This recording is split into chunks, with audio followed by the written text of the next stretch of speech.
No,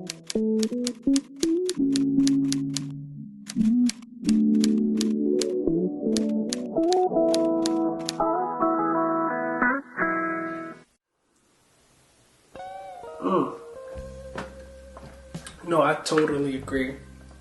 And like I said earlier, I really appreciate you taking the time to squeeze me into your busy schedule, because I know your therapy sessions are through the roof right now, especially with this corona shit stressing everybody out.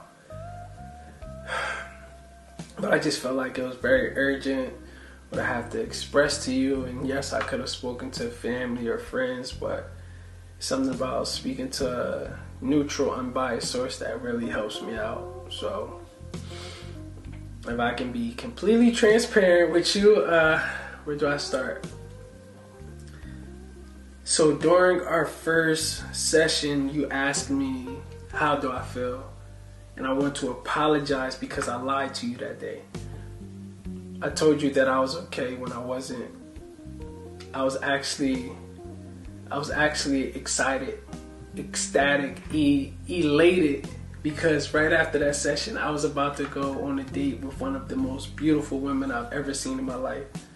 I mean, she has this crescent smile that's bright enough to make the moon jealous. And every time me and her lock eyes, it kind of felt like my heart turned into a drum set. And like,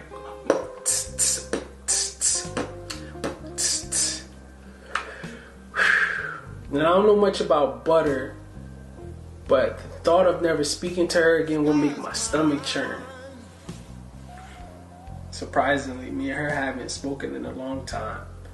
In fact, we're not even together anymore. So, back to that question, right? How do I feel?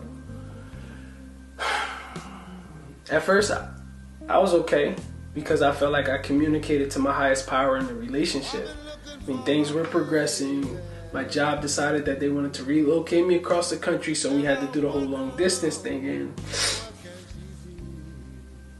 I thought it was cool at first until I spotted an imbalance in her effort. So I spoke up on it.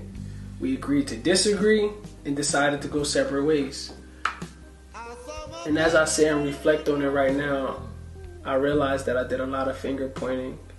And that wasn't completely fair because I negated the opportunity to hold myself accountable. I'm man enough to say that, right? But who gets it right the first time? When it comes to giving and receiving love, who gets it right the first time? But speaking of time, one thing that I've been doing to occupy my time is reading books. And in this book that I'm reading right now, it talks about how the first place where we learn how to love is the household during early childhood, and how we may be living or loving in these seemingly functional environments that may actually be dysfunction. So we then transfer these functionally dysfunctional habits into our adulthood. What does that mean? When it comes to getting into relationships, we emulate this level of love that we're used to seeing, or the exact opposite. But if we're not careful, we end up creating an environment of expectations that our partner didn't even sign up for.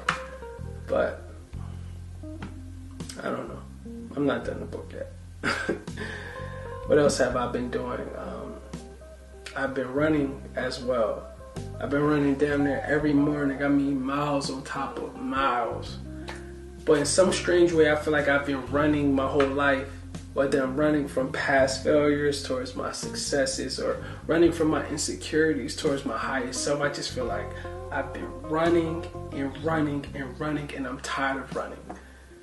I'm tired of running.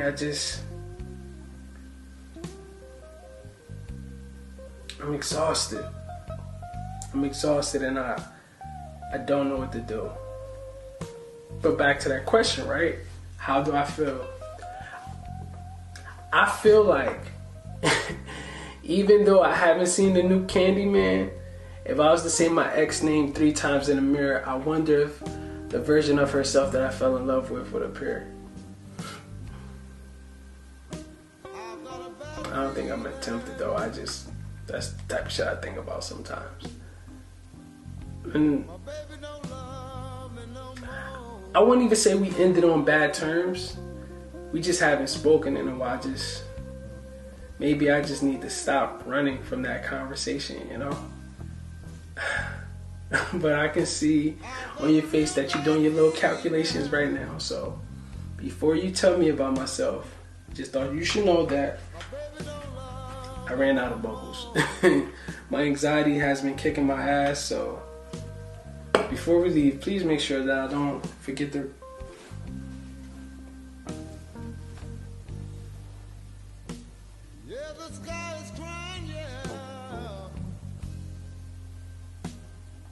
I'm sorry. 1 second. I gotta take this.